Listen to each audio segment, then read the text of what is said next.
Hello and welcome to Pardon the Interception, coming back at you for season 34 with myself, Leewood.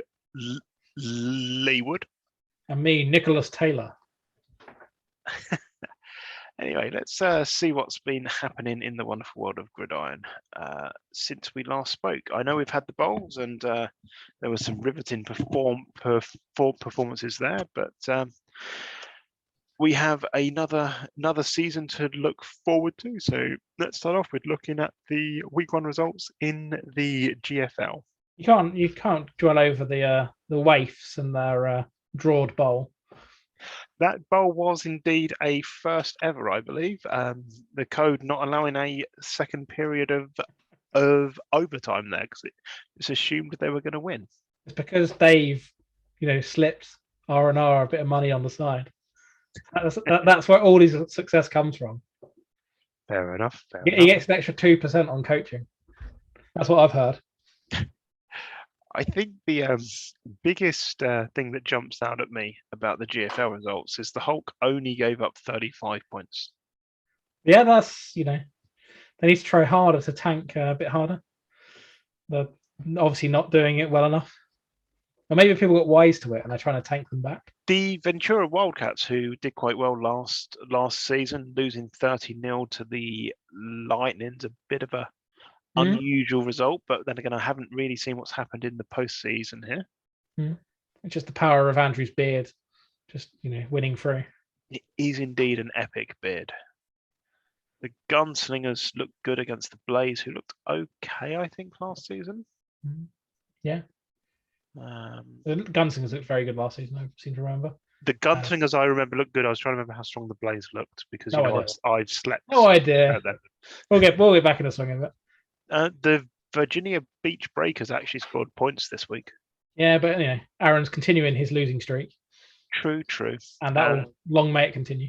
I think they may have taken us up on the offer to aggregate his scores between his GFL and Delta games. So that's why he's now scoring points. That makes sense. Big fan of that. Did we get a helmet for the Wind Waves? We did get one design come in, and it was from Gary Lyon, and I will dig it out if I can at some point. Okay. Yes. But so any game you want to look at in more detail? Week one's always a fun one. So there's no point looking at the league tables now. Should we move on to the Atlantic? Yeah, move on. GFL Snorefest.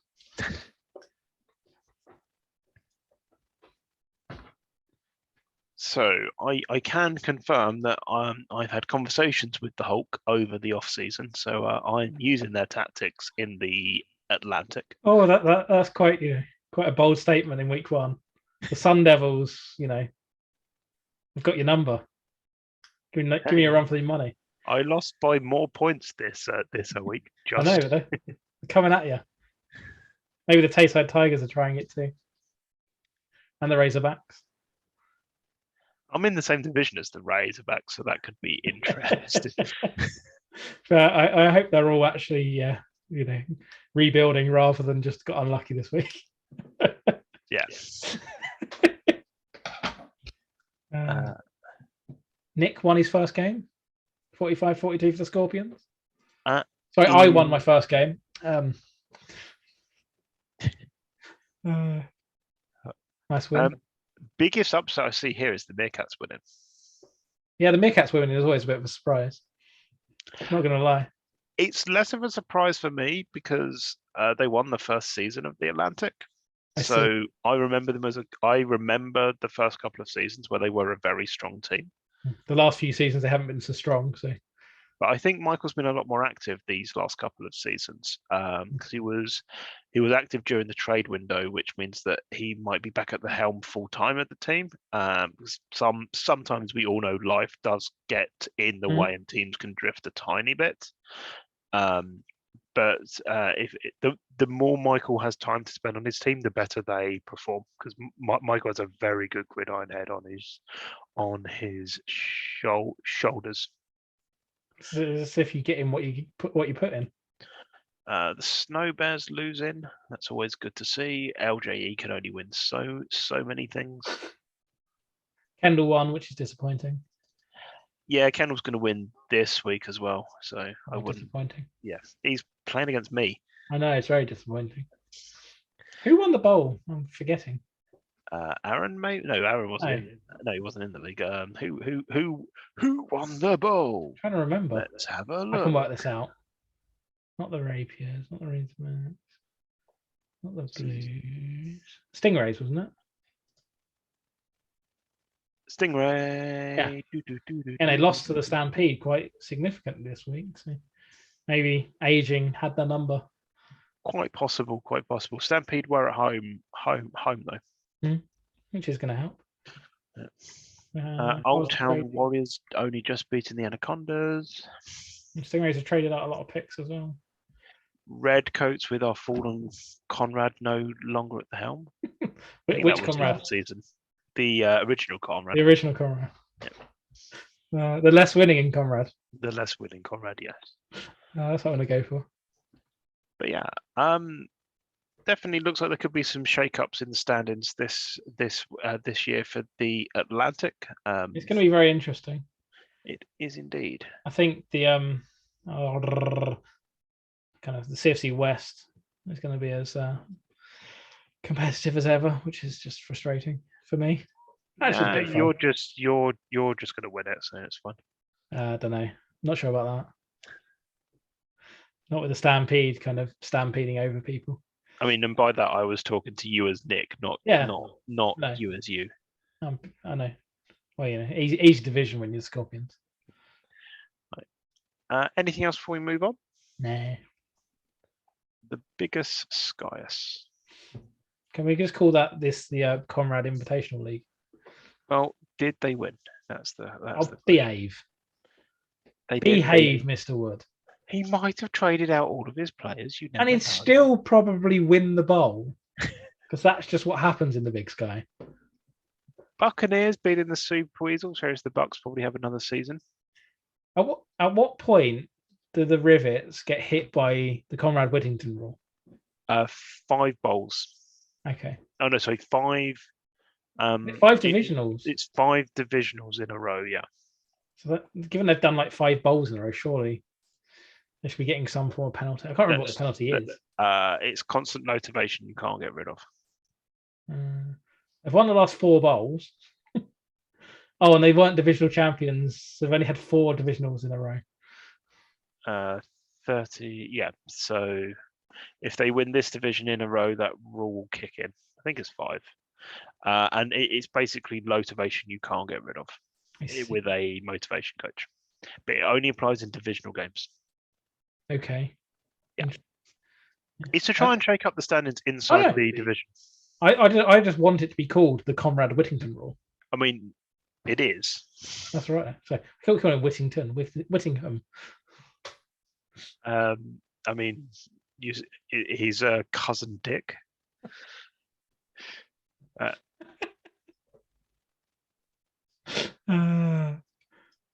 Yeah. Rivets are going to plow on through. Is there any other interesting things? Who's going to be runner up to the Rivets? Buccaneers being good. Buccaneers look all right, assuming that the Super Weasels are actually okay this season. The Giant Hornets lost, which is disappointing. We do love the Giant Hornets for some reason. It's because they have Tripson. Fair. Did Tripson play this week? That's a good question. Yeah, he did. He did.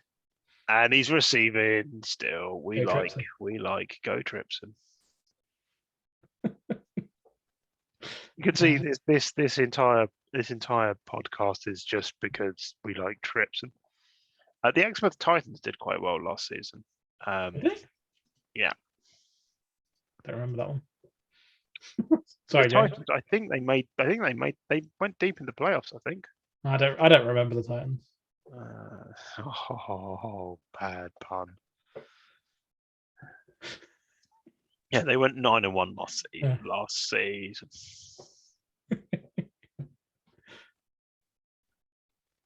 The Massive doing well. I don't think I've got much else to talk about this early on with the No, Big Sky.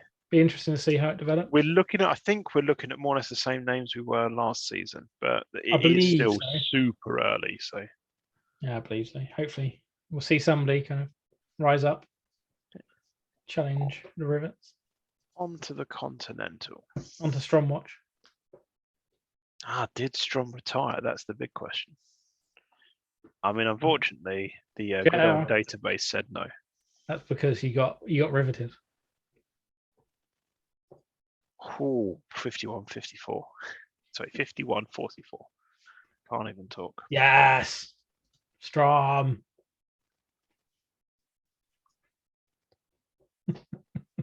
You mean Anguta, right? Anguta Oh, and Strom. still playing. Playing. Strom's going strong. I don't know why he puts Anguta on the field. Strom's obviously better. Because the Master's got to train the rookie. As that so Anguta can take over before Strom throws in the towel. How old is Strom? That is the question. I thought he was like age 6, 7. 11. Yeah, okay, yeah, very old. That's a Leslie keeping a player alive. How many CPs are being sacrificed to the Strom? 0 because he's such a god. He just rolls 1 on agents. That's still be a -3. Yeah, but he rolls on the kicker table. Oh, okay. Oh, does he roll on the secret Dave Russell table? Perhaps he does.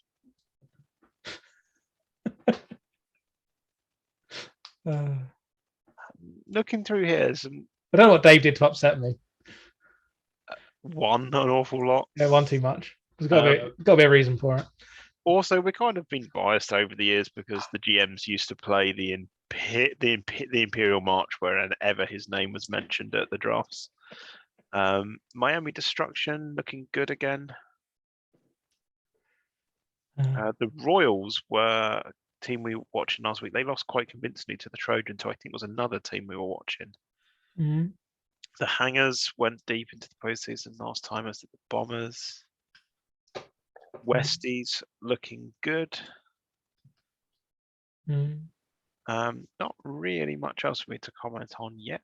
Hopefully, when we get Nick back next week, he can help us with this. I'm liking the capital St on the Lewis. Yeah, I Lewis commented this last week last season as well. I'm a big fan of that. Anything else before we move on to the Delta? Yep.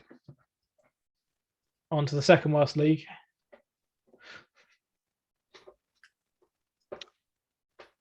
Any league of Aaron. Instantly downgraded. Biggest news in the off-season here was obviously that the Atlanta Massacre got renamed the Atlanta Metropolitans.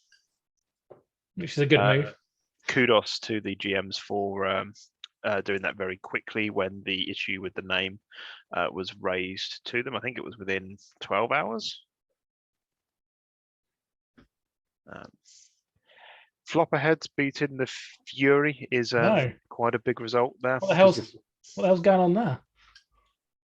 Especially when I can feel the according to my bowl predictions, I can feel the winner in the air tonight. Yeah, it's because he's an easy lover. Cougars doing what the Hoff does. Yeah, wins too much. And then the headline buried Aaron losing. I'm not sure, when did Aaron last lose in the Delta? Oh, he does lose. He isn't the Rivets on the 67 game winning streak. Aaron does lose games. Okay, but he lost to the Sacramento Robert Barons, a team season that got 22. He only went 9-1. You see. Season 22. Is that the last time we didn't go 10-0? Oh, 32. I mean, okay. I just can't read Roman numerals. That is the problem there. And season 30 went 8-2. Okay. Who lost it? Who were those losses to, Lee? I think one of them might have been to me. Yeah, I think it was as well. Yeah, just And Worley losing to the 49ers, the team that every year no one knows what to make of the 49ers. That is true. they're a team that's usually full of great promise, but then don't deliver. But I think this year could be the year they actually break You through. reckon? It's not convinced. I've got to back my season preview 100% guaranteed based off 100% sound maths. Okay, sure. You know, you keep holding on to that. I also think that they've actually got a fairly light schedule this year. What is their schedule like? But they're always going to have a relatively good schedule. Never. It's not a terrible schedule. It's a very good schedule. Apart from the match at the Cougars. But the Cougars are an in-division team for them, and they only have to play them once. Yeah, that's quite nice.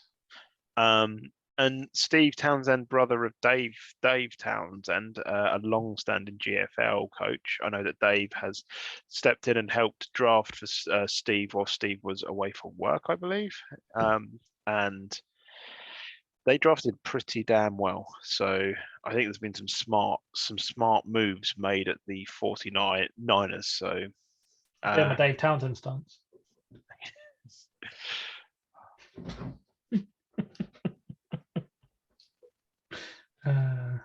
Yeah. Anything else you can pick up from the Delta Simondo? The Jorvik Jets being a bit, streaky as always, and lucky. You don't get bonus points for how much you win by. You do when it comes to the way gridiron works. You need to get to the playoffs. Yeah.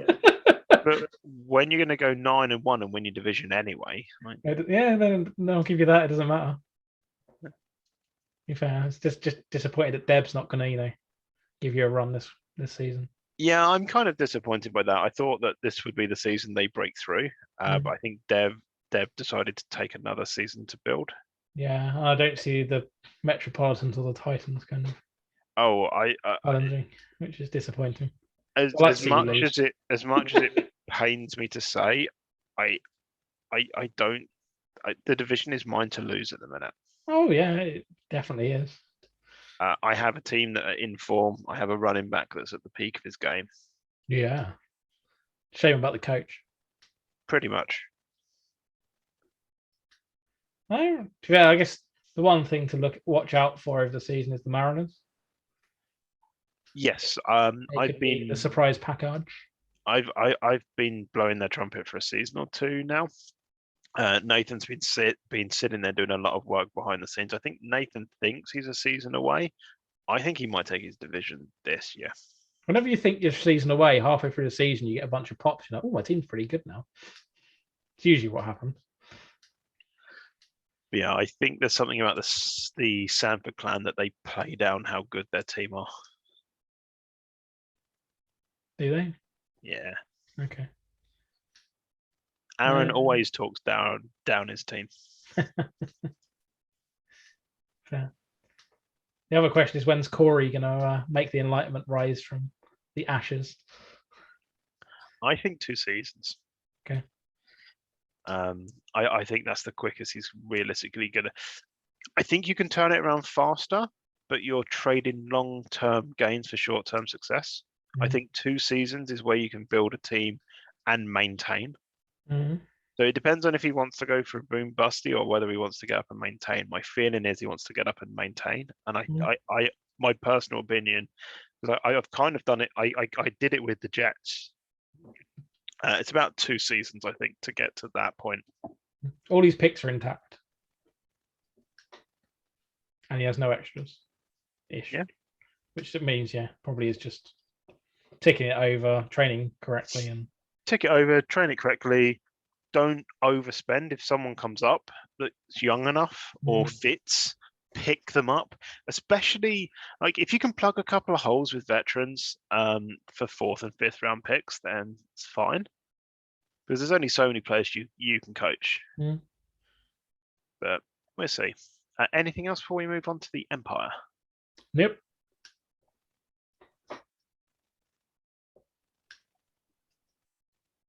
So, is Pat still playing? He's black and white cat. I'm disappointed The High Hunters have lost their quarterback. This doesn't say Pat. It says Carter. I see Legend still here, but this doesn't say Pat. Is he on the roster still? At least called it Jess. Is he still on the roster?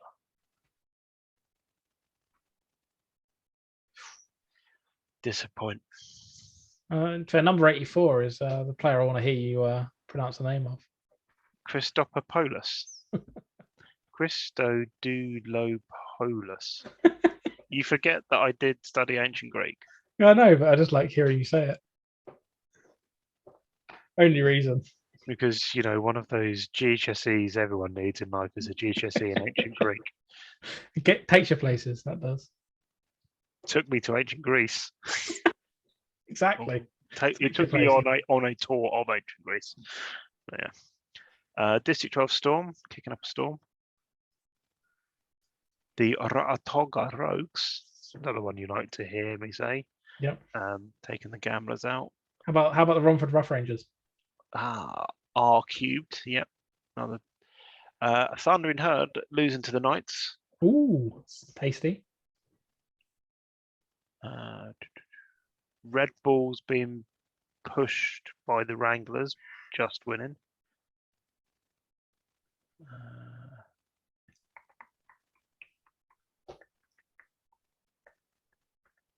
Apart from that, once again, it looks the Russians putting up a nice win. Empire looks nice and healthy again. There's no huge, well, there's not many huge blowouts. The Rogues Gamblers is a bit of a blowout. The Empire's always great. Yeah. And what I'm trying to work out, is it because every coach is as good as each other, or is every coach as bad as each other? Doesn't matter. It doesn't matter because it just makes for great watching. Yeah. And I like it. I think it's because everyone's as good as each other. That's what I keep telling myself. Yeah. We got a few new coaches in there, I think. Yes, quite a few this year because I think the Seahawks have moved. I don't remember the Griffins at all. As a franchise, just don't remember it, unfortunately. I don't remember the Griffins. I think we had Bill Busby going. The Jaguars were somewhere else before. Yeah, I think the Blue Moon was somewhere else as well. Yeah. Hollywood, the Hornets, I think, were somewhere else. Yeah, looks like there's quite a few movements. Yeah, I think it was about 4 or 5 coaches that moved. Which, So I think we had a coach from the Empire moving up into the Atlantic, I think. Makes sense. So a kind of shorter season opener, as you can probably tell by the quietness in the off season. We've been a bit busy with life and things. I didn't even get to order the drafts, and nor did Simon. We actually had to proxy for each other on alternate weeks. But we have Nick back next week. We're going to more depth as the season starts to broaden out a little bit more. Simon, do you have anything else? Question 1, where will Nick be? He will be in, I think he will be in a hotel next week. Yeah, but a different hotel with different decor and different room. And Course. where's the helmet design? That's the other question. If you allow me to ad lib a little bit, let me see if I can get the helmet design up. Where's my helmet design? Where's my burrito? Where's my burrito? Where's my burrito?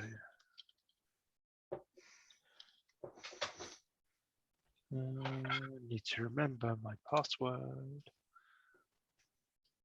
Oh, they added capture to my email account.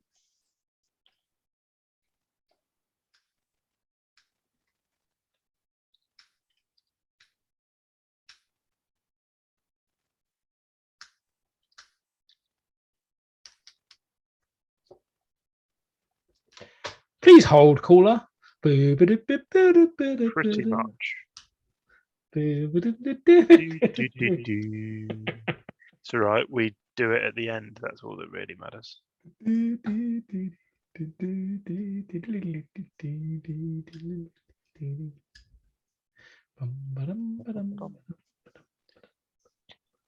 I'm in my email. I just now need to search for Gary.